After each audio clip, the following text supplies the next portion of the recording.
এবং এই কথা আমি বলি নাই, এই কথা ভারত থেকে বসে ভারতের অনেক রাজনীতিবিদ অনেকবার বলেছে। আল্লাহর কসম সত্যি করে দেখেন, আপনারা বিশ্বাস করেন, কালকে বাংলাদেশ হবে আর এক গাজা।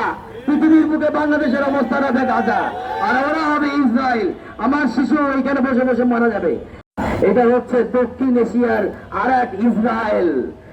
যদি আজকে আমরা এই ইসরায়েলকে এই আমাদের বাংলাদেশের মাটিতে এসে বসতে দিই, যদি চিটাগাংয়ের ওই আমাদের টার্মিনালকে তাদের হ্যান্ডলিং করতে দিই, যদি চিটাগাংয়ের পোর্ট আমরা তাদেরকে দিয়ে দিই, আল্লাহর কসম সত্যি করে দেখেন, আপনারা বিশ্বাস করেন, কালকে বাংলাদেশ হবে আর এক গাজা। পৃথিবীর বুকে বাংলাদেশের অবস্থা হবে গাজা, আর ওরা হবে ইসরায়েল। আমার শিশু ওইখানে বসে বসে মারা যাবে। ওরা বম্বিং করে ওরা ছিন্ন বিচ্ছিন্ন করে দিবে বাংলাদেশকে, বাংলাদেশের সকল লোককে। এবং ওদের টার্গেটই হচ্ছে ওরা ফেনী থেকে আসতে জায়গাটা কেটে নিয়ে চলে যাবে। আজকে ওরা যদি টার্মিনাল হ্যান্ডেলিং করে, জাহাজ হ্যান্ডেলিং করে, কালকে যদি জাহাজ ভর্তি করে নিজেদের সোলজার এনে এখানে রাখে, নিজেদের ট্যাঙ্ক এনে রাখে, না আপনি জানতে পারবো, না আমি জানতে পারবো, না আপনি জানতে পারবেন।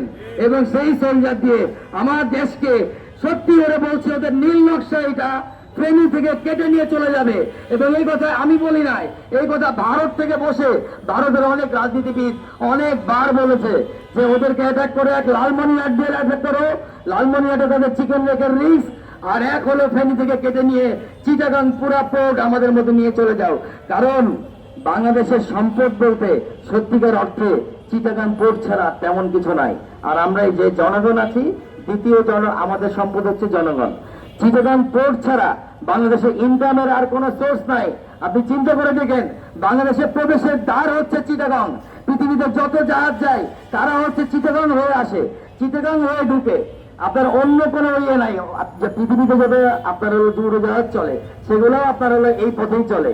আপনি যদি আজকে চিটাগাং পোর্টকে তাদের হাতে দিয়ে দেন, তাহলে কিন্তু আমাদের সার্বভৌমত্ব চলে যাবে, আমাদের দেশের সমস্ত সম্পদ চলে যাবে, এবং আমরা আগামীতে কিন্তু আর এক গাজায় পরিণত হবো ইসরায়েলের হাতে, এই ভারতীয় ইসরায়েলের হাতে। এবার আমি একটা প্রমাণ আপনাকে দিই যে কেন আমরা এই কথা বলছি। আপনারা তো দেখছেন যে এটা একটা দুবাইয়ের কোম্পানি, যেটা হচ্ছে ডিপি ওয়ার্ল্ড। দুবাই হচ্ছে একটা ইন্টারন্যাশনাল বিজনেস হাব। আপনারা দেখেছেন যে ইরান, ইসরায়েল এবং ইউএস এর যুদ্ধে দুবাই প্রত্যক্ষভাবে মদত করেছে হলো ইসরায়েল এবং আমেরিকাকে। দুবাই আসলে আমেরিকারই তৈরি করা আর একটা হাব, যেটা এখন মুসলিম নামে আছে, কিন্তু সমস্ত নন মুসলিম কাজকাম সেখানে চলে। সমস্ত নোংরামি, সমস্ত দুনিয়ার যত জাহেলি, যত দোজকের কাজ কারবার আপনি যদি দুবাইয়ে যান, দুবাইয়ে গিয়ে পাবেন। বাংলাদেশের যে 78 লক্ষ কোটি টাকা নিয়ে গেছে শেখ হাসিনা, আমি বিশ্বাস করি এর 50 লক্ষ কোটি টাকায় আছে দুবাইয়ে। দুবাইকে যদি আপনি ধরতে পারেন ঠিক মতো, তাহলে আপনি এই টাকাগুলো ফেরত পাবেন। আর দুবাইয়ে প্রতিষ্ঠান করেছে ডিপি ওয়ার্ল্ড। ডিপি ওয়ার্ল্ডের মতো প্রতিষ্ঠান আপনি যে কোনো দেশ থেকে গিয়ে দুবাইয়ে করতে পারেন। এটা দুবাইয়ের কোনো প্রতিষ্ঠান না। প্রমাণ হিসেবে দেখেন, তার একটা প্রতিষ্ঠানের যে পরিচালনা পরিষদ থাকে, সেটা হচ্ছে সেই পরিষদের আসল চেহারা, আসল মালিক হয় এই প্রতিষ্ঠানের চিফ এক্সিকিউটিভ অফিসার, সে হচ্ছে ইন্ডিয়ান, ভারতীয়, হিন্দু। আপনার এখানে যে চিফ ফাইন্যান্সিয়াল অফিসার, সিএফও বলি আমরা যাকে, সে হচ্ছে ভারতীয়, একজন হিন্দু। এই রকম ভাবে মিনিমাম 10 জন ডিরেক্টর আছে তাদের, যারা ভারতীয় হিন্দু। একটা কোম্পানিতে যদি 15 জন ডিরেক্টরশিপ থাকে বা 13 জন ডিরেক্টর থাকে, তাদের যদি 9-10 জনই হিন্দু এবং ইন্ডিয়ান থাকে, আমাদের বুঝতে আর কষ্ট হয় না যে এইটা সম্পূর্ণ ভারতীয় একটা প্রতিষ্ঠান, যার মাধ্যমে ইসরায়েল এখানে প্রবেশ করছে। আর এই জন্য ইসরায়েল এবং মোদি একই সুরে কথা বলছে যে we are not Indian, actually আমরা সবাই হচ্ছি ইসরায়েলি। এটা কিন্তু তারা ভিতরে ভিতরে বলছে, এবং তারা ইসরায়েলকে দাওয়াত দিয়ে নিয়ে আসছে। কিন্তু তারা হয়তো ভুলে গেছে যে তাদের বাপ একটা দেশ আছে, যে দেশের নাম হচ্ছে ইরান, যে ইরানের কিন্তু আমরা প্রত্যক্ষ হয়ে বন্ধু।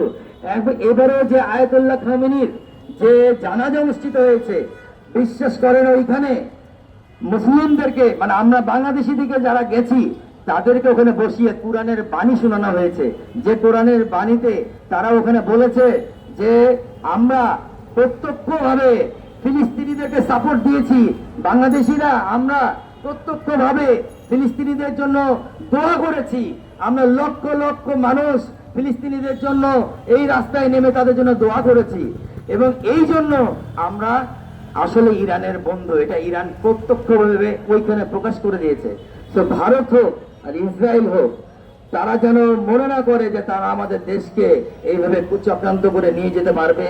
কারণ ইনশাআল্লাহ তারা যদি আমাদের উপরে এই ধরনের ষড়যন্ত্র করে, আমরাও ইরানকে নিয়ে, তুরস্ককে নিয়ে, পাকিস্তানকে নিয়ে, সবাইকে নিয়ে তাদের বিরুদ্ধে ষড়যন্ত্র করতে পারবো। এটা যেন তাদের মাথায় থাকে।